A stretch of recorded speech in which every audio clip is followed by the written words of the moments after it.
As a parent, it's hard to see your child struggle in school. But if your efforts to help ever seem to make it worse, the problem may be in the way that you're helping. That's because every child learns differently. Andrew Dermack, the owner of Tutor Doctor, he joins us this morning to show us how to figure out the best way to help our child learn. Good morning. Good morning. Thank you for having me. Thank you so much for being fascinated by this, because we all know that children learn differently. There are basically three types of learners. Can you talk about what those are? Sure, absolutely. There's visual learners, people that focus more on seeing things. Auditory, they focus more on sound and listening. And there's kinesthetic, which is more people that focus more on touch and doing things. Okay, how do you know which kind of a learner you or your child are? Okay, well, there's actually a really great and fun activity that you can do with your children. Typically you do it with a group of children, but we could do it with both of you. All right. Okay. What you would do is you would get a box such as a shoebox, and you'd fill it with like 15 different items. Items that you can touch, you can see, and you can hear, things that make sound. You pass them around. I'll just show you some examples. Okay. Sorry, this is a little, we can move this closer to you. Sorry about that. Okay. Let's see, I like this already. There you go. Okay. All right. I don't like that. You can have that. Thanks. It's like we're playing in school, I like that. Okay. Will you give me the little more? I want to make. No, this is the thing that I like. Okay. Oh, I get the squishy thing. Okay, I got it. Okay, so these are the items that you would put in a shoebox. These are examples of items, and so seashell in there too. Right. I mean, something you could listen to. Yeah. See, I like that. All right. We're having fun now, Andrew. Okay, good. I'm glad so you are. Pass these around. Pass them around. Now we're going to put them back in the box. Okay. Okay. So put them back in. Okay.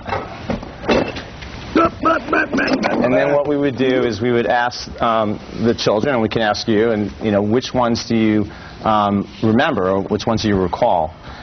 Which ones do you recall the best out of the ones in the box? The seashell. The Rubik's Cube. Okay, great. So basically, if you are focused more on visual items, then you're more of a visual learner. If you're more focused on items that make sound, you're more auditory. And if you focus on items that have more or shape, then you're more of a kinesthetic type of learner.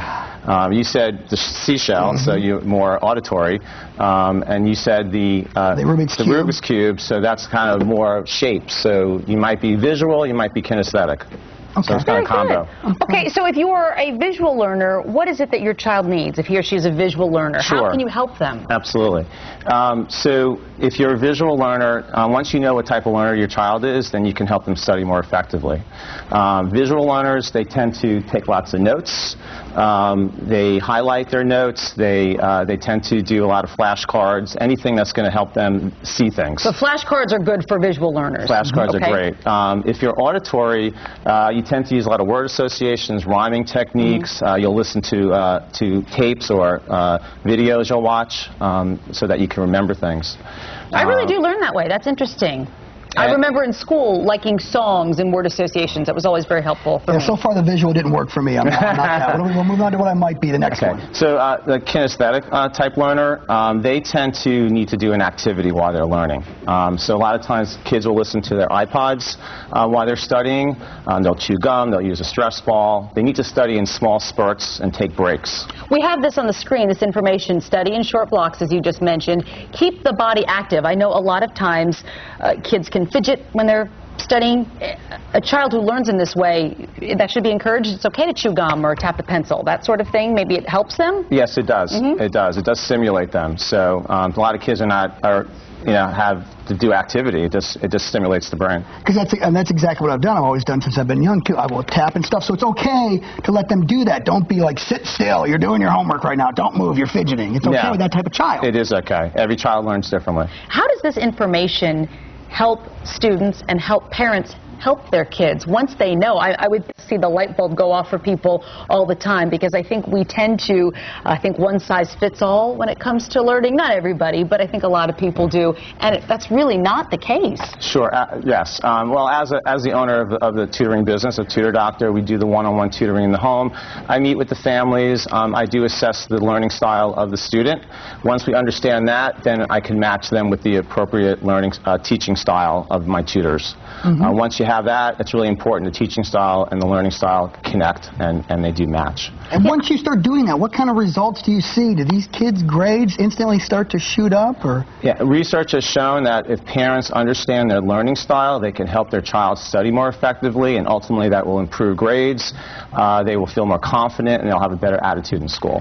And I would think, too, decrease tension in the home, because I know a lot of times homework time can be combative for parents and their kids. Parents can get frustrated, kids get frustrated, everybody's upset. But once you understand what kind of a learner your child is and the way that you can help them best, I would think it would go just much more smoothly. Yes, a lot of studying and learning the better skills will definitely reduce stress in the household for everybody. Very good, Tutor Doctor. I like it. I think this is great. The Tutor Doctor serves people in their own homes in Mecklenburg and Union counties. You can check out the website. It is there on your screen. Thank you very much. It is inhometuringscharlotte.com. Inhometuringscharlotte.com.